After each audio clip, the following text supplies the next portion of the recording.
How are you? Hi, Joey. I'm good. How are you?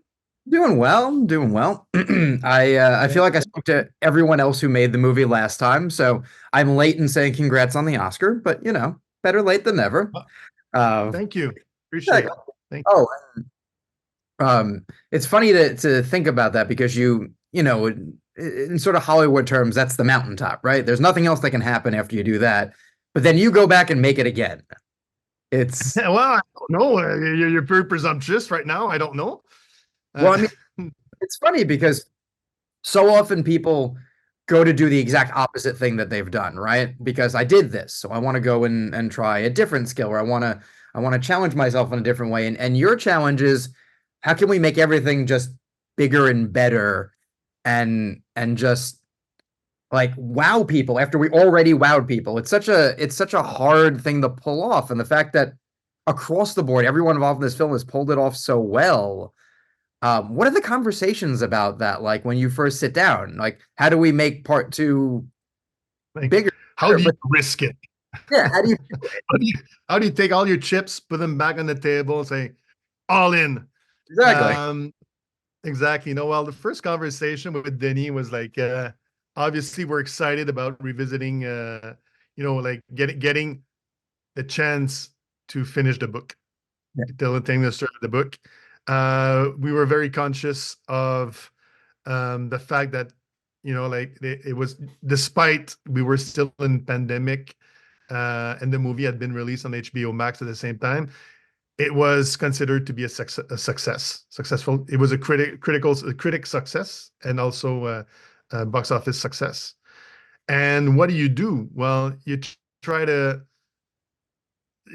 make it even better, and that was the hard part. And the first conversation I had um with Denis was let's a sequel is always a very difficult operation because a lot of the time you repeat yourself and then people saying, okay, it's pre-chewed and it's not interesting anymore.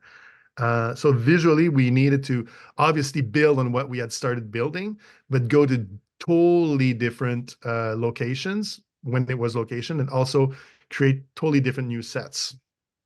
Yeah. Like, and we were lucky because the second part of the book, like we dig more into Getty Prime, which we had just Yeah. taste just a wee bit on part one. We still needed to explore the worlds of the Fremen and the Sieges. We needed to explore Caton, just be introduced to Caton, the Imperial planet. And also, even though we had been on Arrakeen before, it had been carpet bombed by the Harkonnens. So the question was like, how do you reinterpret a city that's been carpet bombed? Well, you reinterpret it by the fact that the emperor gave free reign now.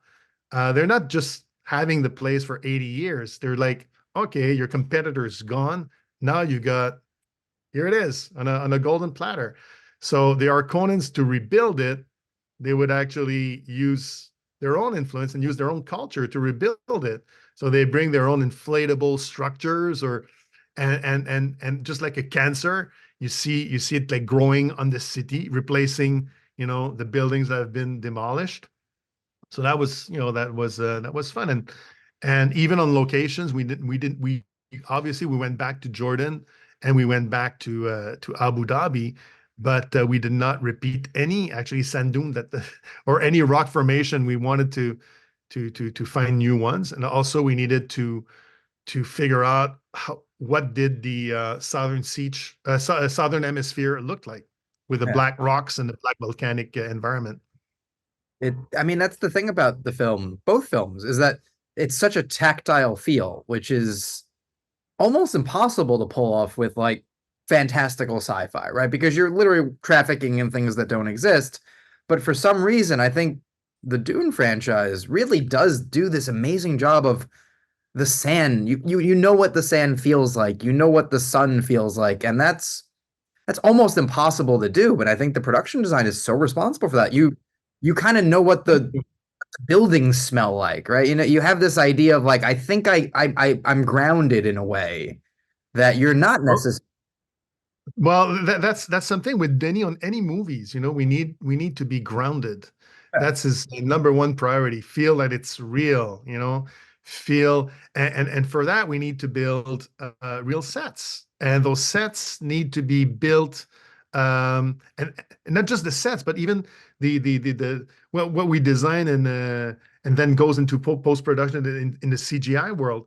It needs to be grounded and reflect a reality of the conditions in which they are built, like on the Arrakis with the winds and the sandworms. Like things need to be built at an angle, built in a mountain bowl to find a natural protection. So everything with Denis, the way that we work together, it's like, okay, let's try to make sure that elements are believable and we're pulled away from the fantasy world and ground everything.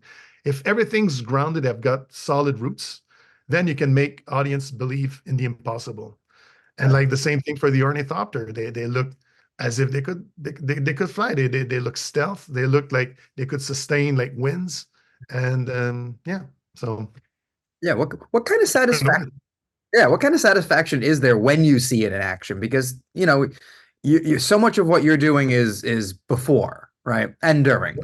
But, we're talking to Joe about, in the pandemic, his sort of he's like the only good part about this was we could sit on a scene for months and just tinker and tinker because we were just waiting to get back. So every Yeah, scene was the best possible scene it could be because it was that or tear my hair out. And for you, everything is it has to be perfect before we get there, or else even if no one else knows it, you'll know it. You'll have that feeling of like, oh, they're not walking right on that ground. That should have been different. The architecture that you're engaging in, it's just when you see it work, what does that feel like inside? It has to be amazing.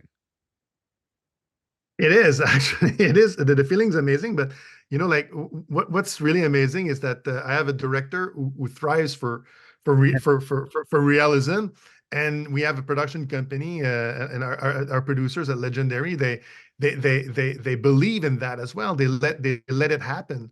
They encourage it. So from the design, the 3D design and the concept art to building those sets to figure out these set extensions to you it's fun. It's a big sandbox to play in, and when it all comes together, and what's great about these movies is that the relationship like we all have together, like with Paul Lambert, our VFX supervisor, like he's like we and Greg, and it's like it's the relationship, the team effort that everybody's there to support each other and to create that world for Denis, for the grand the chef d'orchestre, the maestro. Yeah. So we're all like yeah, pulling together to do that. And it ties in. Even when Denis comes up with his incredible storyboards, obviously the sets are designed before the storyboards, but then the storyboards happen, and we're like, how the hell are we gonna make this? Yeah. And it's everybody's scared over there, like throwing an idea, and then Greg grabs it, in flight, and then throws something else, and then Paul Lambert goes, and it's what makes, I think it's not one individual, it's the combination and everybody pulling together to give Denis his vision. And that's what I think, that's what makes it different on For Dune. sure. It's truly a team effort. And I think even just the stuff you guys are doing to make it feel that way as we wrap up, then I think makes the cast feel like it's real. And there's got to be a difference between, okay, I have to pretend to be on this planet, I'm this, that, and it's nonsense, right? When you think about it, it's all nonsense. I But think no, if I you're, think I it's think not. immersive elements and Jacqueline's beautiful costumes, like the best. I was mentioning that earlier in a previous interview. Like the best compliment you can get, obviously, besides your director, it's the actors who come to thank you for helping them be in character, and that's at the end of the day when you receive a compliment like that, it's okay. I think I've Yeah. I've done part of the job. Yeah. Yeah. No, I think they're gonna let you make more stuff. I think you got a future. I wouldn't worry about that.